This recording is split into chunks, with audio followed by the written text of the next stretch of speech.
nandito tayo ngayon sa ABS-CBN para salubungin ang mga judges and hosts ng Pilipinas Got Talent Season 7. Yes, tama ka dyan, Lorraine. At kasama natin ngayon ang mga fans. Parinig naman ang malakas na hiyawan dyan!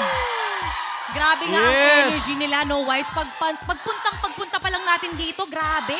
Yan ang energy ng isang napakagandang umaga para salubungin natin ang isa sa mga hosts ng Pilipinas Got Talent Season 7. Naku, paborito ko talaga to. Let us all welcome Melay Cantiveros Francisco!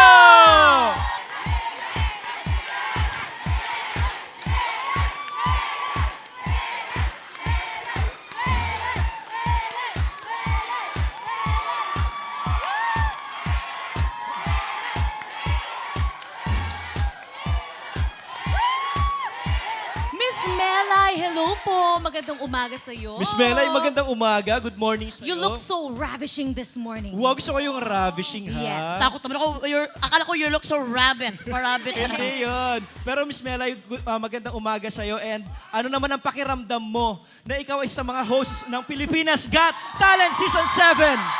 Siyempre, grabe ang kaba ko at grabe, masasabi ko talaga, the pressure is on. Wow! I want to off but I cannot off it. Yeah, syempre, pataas ng pataas ang energy natin. Correct. No? Pero siyempre sa pagtanggap pala ng ating mga fans dito, maraming salamat sa pagmamahal sa PGT7.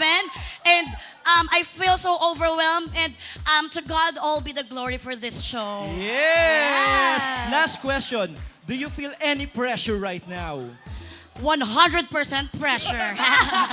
Pero di ba, pressure makes diamonds. Di ba? Yeah! Kaya abangan natin ang pag-host ni Miss Melay sa PGT. Yes! Thank you so much. Go, go, go! Go, go, Let's go! Pilipinas Got Talent! Once again, Miss Melay Cantiveros Francisco!